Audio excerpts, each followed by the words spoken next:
I was 28 years old on my wedding morning when I found the house empty and a letter waiting beside the coffee maker with Laurel, written in looping confidence across the envelope. The guest room was pristine. The bed was made. Their suit bags were gone. I called out like it might break the silence. "Mom? Dad?" Nothing. Just the refrigerator hum and my own breath. I tore the envelope. "Dear Viola, by the time you read this, Mom, Dad and I will be on our way to Paris, your small budget ceremony, saving them from embarrassment. You've always settled. Daniel's not going anywhere. Love, Laurel." The words blurred. Heat built behind my eyes, then spilled. My parents, Thomas and Margaret, had left with my sister on the morning I was supposed to walk through a garden of wildflowers and say I do. No knock on my door, no explanation, just a letter, like a verdict. I teach children with learning differences. I thought I knew resilience, but that moment gutted me. The phone shook in my hand as I whispered to Tessa, "They're gone. All of them." "What? Stay put, I'm coming." Minutes later, she crashed through the door, coat over pajamas, hair wild, eyes furious.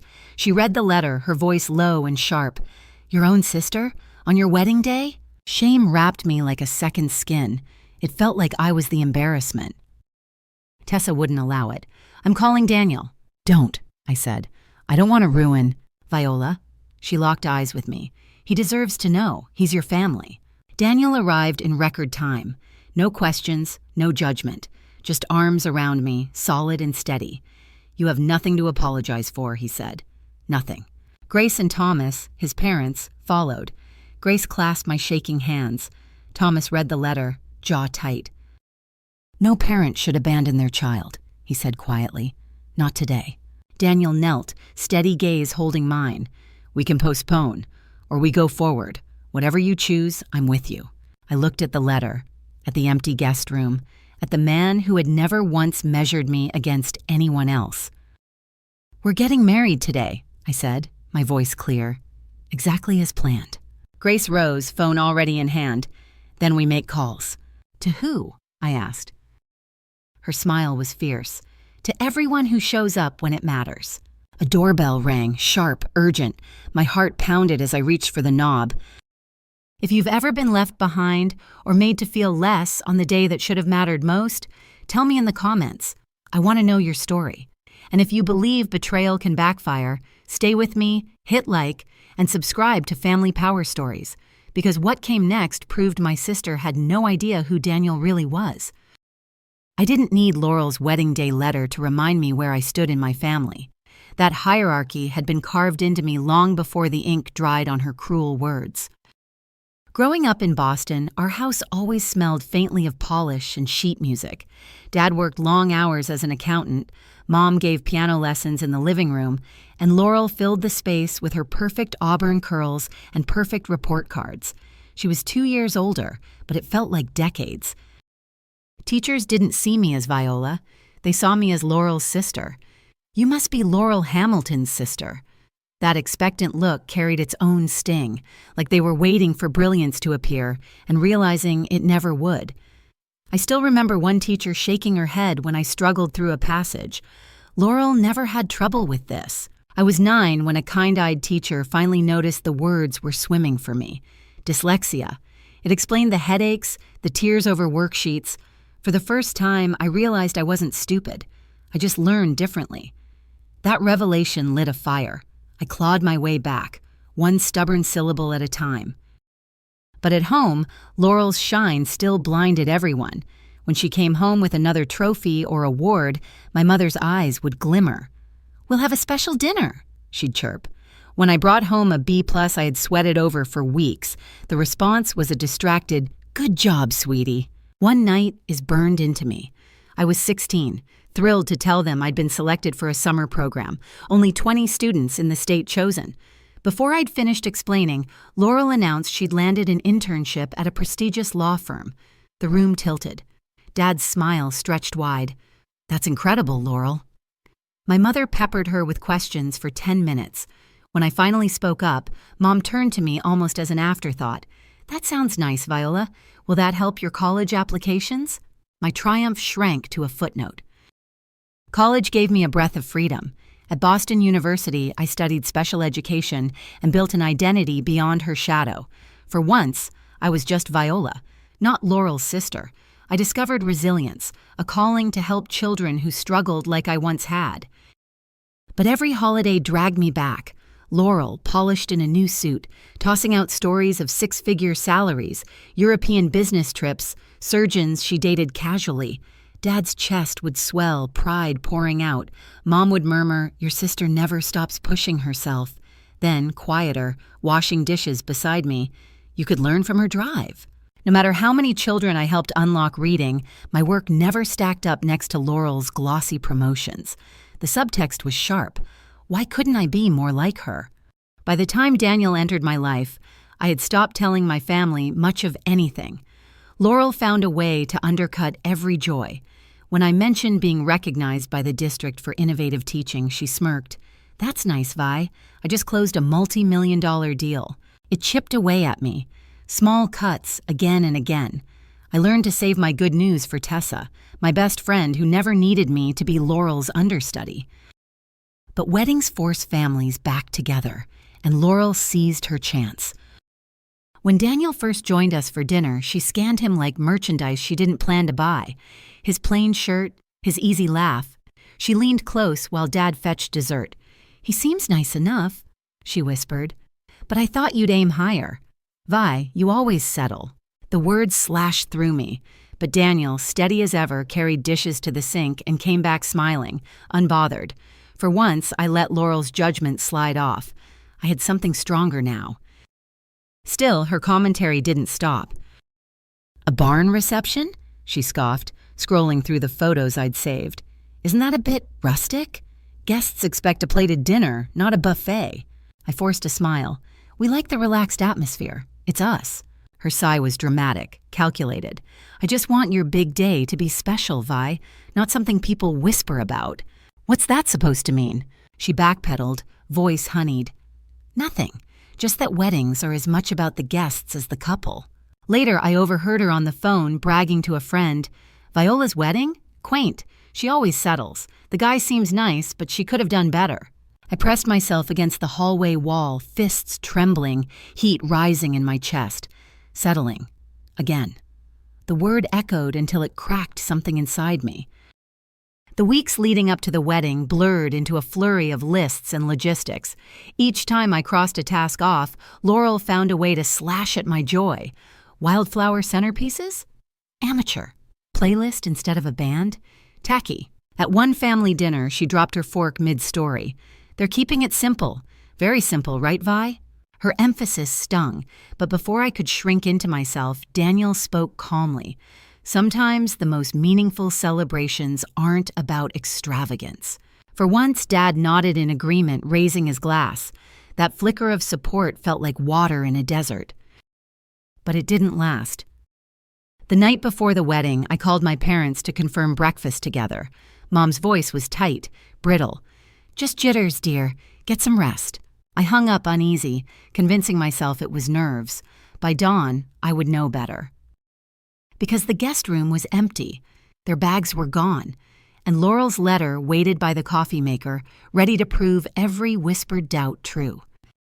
The next morning's betrayal letter detonates, and part 3 will trace how I found strength in Daniel and the Harrisons, as the quiet buildup gives way to a storm.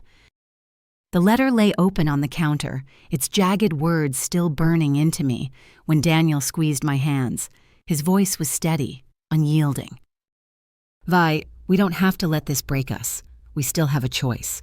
But the choice felt impossible. My father was supposed to walk me down the aisle. My mother was supposed to pin the veil. My sister, the maid of honor, was supposed to stand by me. Instead, there was only absence, and the cruel confirmation of every whispered doubt, second best, always settling. Yet Daniel's eyes held me steady. Grace sat on the couch beside me, her hand warm, grounding. Thomas paced the room, his jaw clenched. Tessa hovered, fury radiating from her like static. "Then we go forward," I said finally, my voice raw but certain. "Exactly as planned." Grace's expression changed, soft resolve turning sharp. She pulled out her phone and began dialing. her tone crisp. Yes, last minute. Harrison Enterprises will cover the premium, triple the rate if necessary. She caught my startled look and simply said, "This is your wedding, Viola, not your humiliation." While I showered and tried to stop my hands from trembling, the living room became a command center. Voices rose and fell, calls to florists, coordinators, vendors whose calendars magically cleared once the Harrison name was invoked. When I stepped back into the room, mascara barely dry, Grace smiled. "Hair and makeup will be here soon." "But I already—" "Not the ones you booked," Tessa interrupted with a grin. "The ones celebrities fly across the country for." A laugh escaped me, shaky but real. For the first time that morning, the word settling didn't echo in my chest. 3 hours later, I began to see what Grace had orchestrated. My simple bouquet was replaced with cascading orchids and white roses.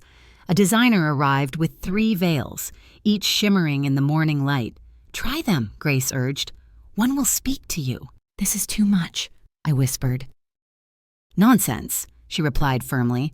"Laurel tried to make you small. Today, we'll show who you truly are." At noon, we arrived at the inn. My breath caught. The garden was transformed, thousands of white roses, lanterns strung between trees, a string quartet warming up where my playlist had been. Guests murmured in delight, unaware of the chaos that morning. I touched Grace's arm. "How did you—" She winked. "Experience and resources." Then I noticed the cameras. News vans parked discreetly at the edge of the property, photographers lifting lenses. Panic prickled my skin. Why is there media here? Daniel appeared at my side, guilt flickering across his face. Dad might have mentioned to a few connections that the Harrison heir was marrying today. It made news. "We wanted low-key," I said, my voice rising. "I know," he said quickly, taking my hands. "And if you want, we'll send them away.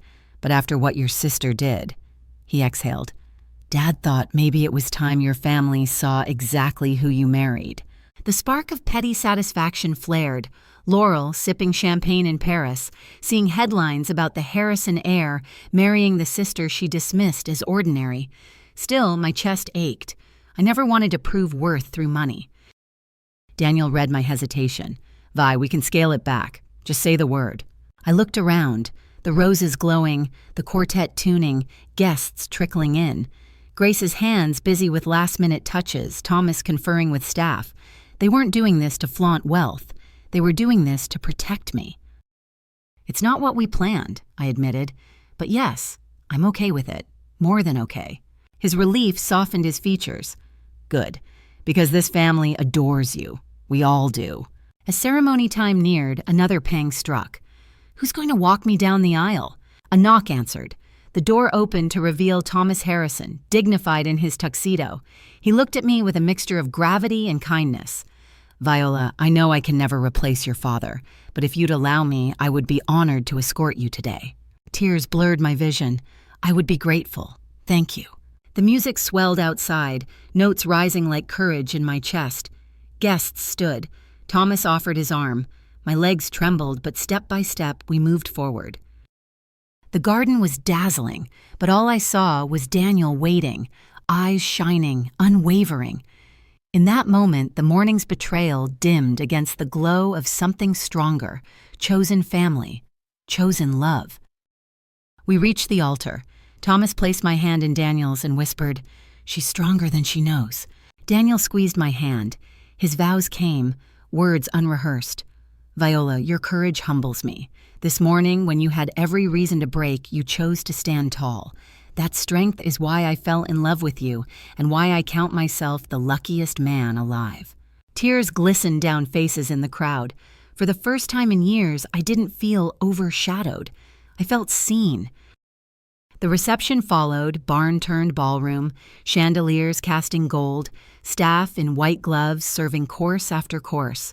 My modest playlist replaced by a 10-piece orchestra. Guests whispered in awe.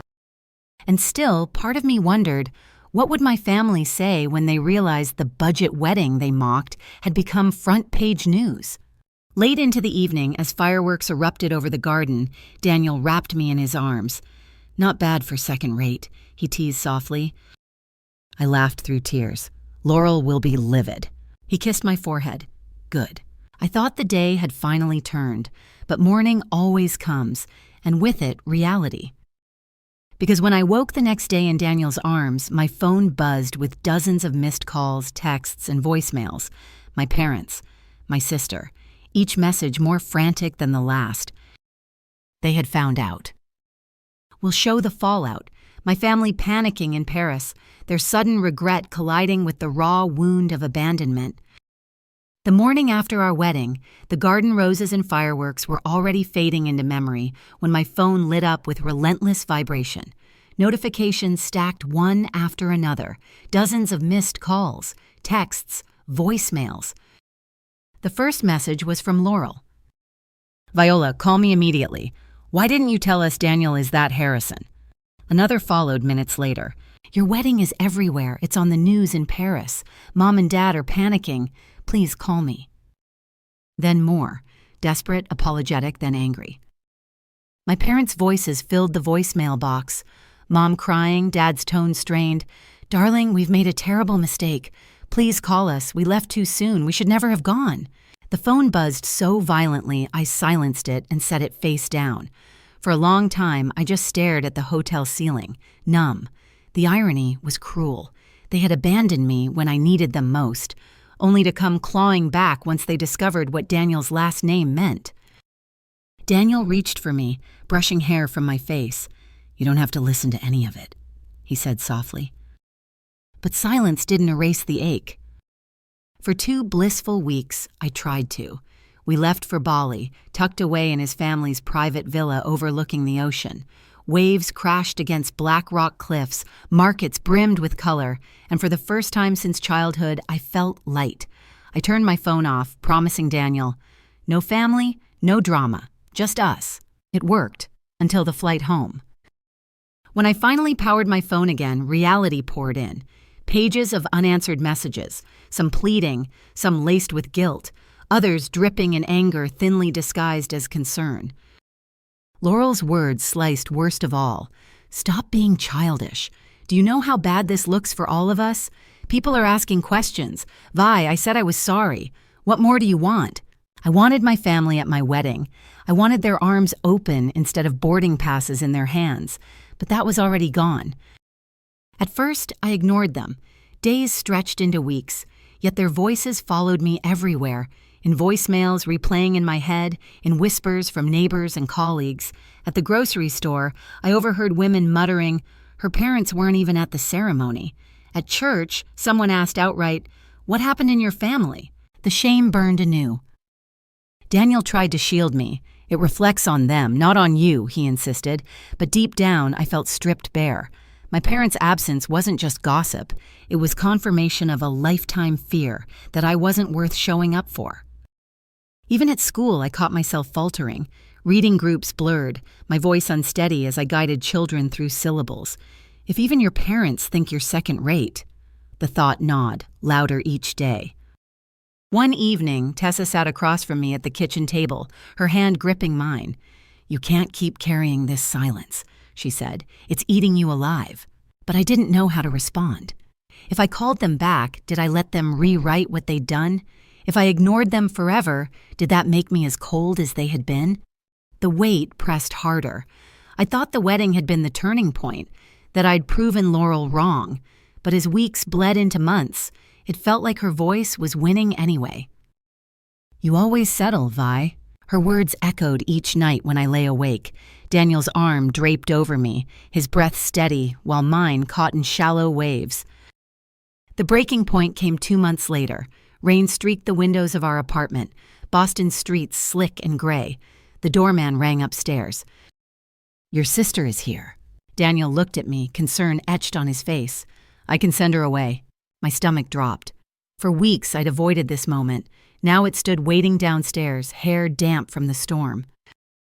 I'll go, I whispered, but just to the lobby. Laurel looked smaller than I remembered, her designer coat clinging with rain. She reached for me, then faltered when I didn't move. Vi, she began, voice thin. Thank you for coming down. I folded my arms, bracing against the shaking inside. I've been trying for months. I need to explain about the wedding. "There's nothing to explain," I said, each word clipped. "Your letter said everything. You thought my wedding was an embarrassment. You called Daniel an underachiever. You were wrong on both counts." Her face crumpled. "I didn't know about his family. That's the problem, Laurel. If you had, you would have treated him differently. Like you've always treated me differently. Success, status, those are the only things you see." "That's not fair," she whispered. "Isn't it?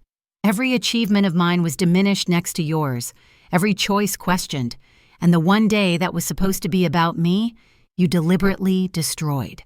Tears streaked down her face, rain mixing with mascara.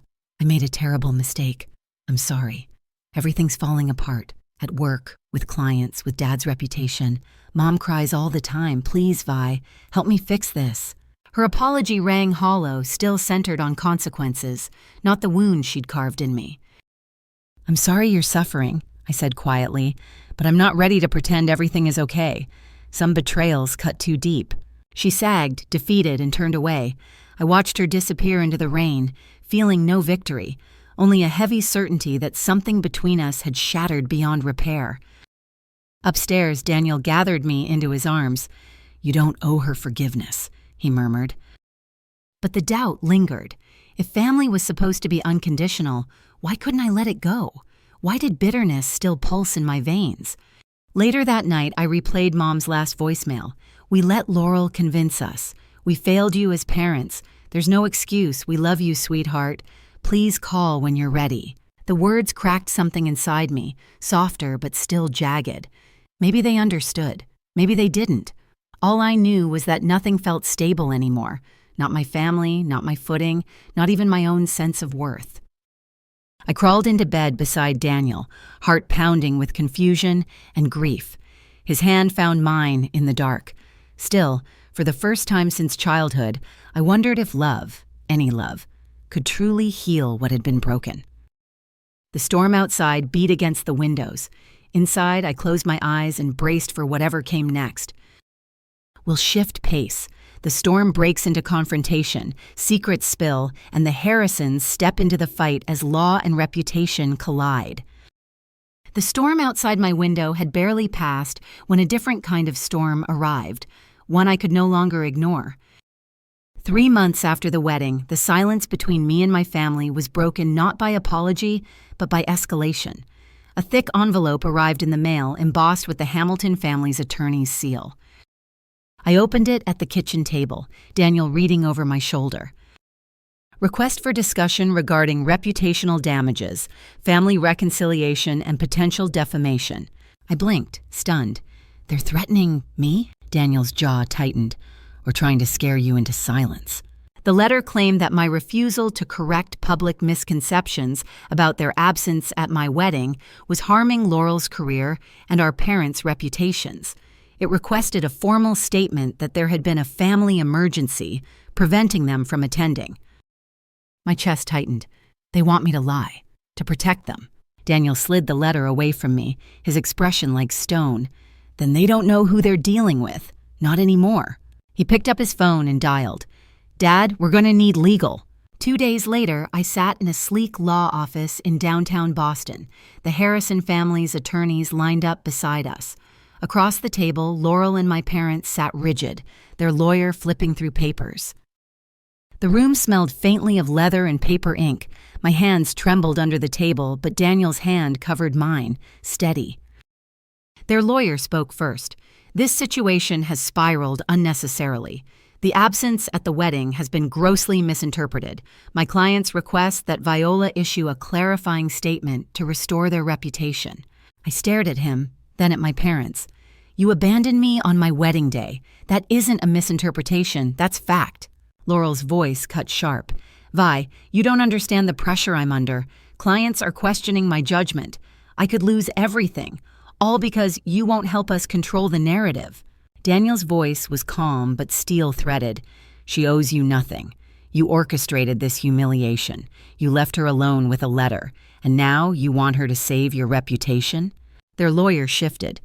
"We're not here to debate feelings. We're here to resolve damages." "Damages?" I repeated, incredulous. Thomas Harrison leaned forward, his presence commanding. "The only damages here are the ones you inflicted on my daughter-in-law. If you continue this path, we will pursue action for emotional distress and abandonment. Every detail will be on public record. Are you prepared for that?" The color drained from my father's face. Laurel swallowed hard. For the first time, the power balance shifted. The confrontation stretched for hours. Demands, counter-demands, silences so heavy they pressed against my ribs. At one point, my mother whispered, "Viola, please, this isn't what we wanted." But I held the line. Every wound from childhood, every dismissal, every echo of settling pulsed inside me like armor. You wanted me small. You wanted me silent. Not anymore. In the end, no agreement was reached. Their lawyer gathered his files stiffly, muttering about further action. Outside on the courthouse steps, reporters hovered. Flashbulbs popped as Daniel wrapped his arm around me, shielding me from questions. Grace stood on my other side, her voice calm but firm. "No comment today." That night, news headlines blared. Harrison heiress by marriage faces family rift. Lawsuit looms in Boston court. I sat on the couch, phone buzzing nonstop, and let the noise wash over me. The girl who once hid behind Laurel's shadow was now front-page news. And strangely, I didn't feel small. The weeks that followed were a blur of filings, hearings, and endless phone calls. Harrison Enterprises' legal team moved swiftly, countering every threat. They insisted on truth, that Laurel had abandoned me deliberately, that my parents had chosen prestige over presence. At one preliminary hearing, I was called to testify. My knees shook as I took the stand, but I forced myself to breathe. The opposing lawyer asked, "Do you agree that by refusing to clarify, you have harmed your sister's reputation?" I looked him square in the eye. "No. She harmed her own reputation the day she left me at the altar of my life. All I did was tell the truth." Gasps rippled through the gallery. For the first time, I saw Laurel flinch.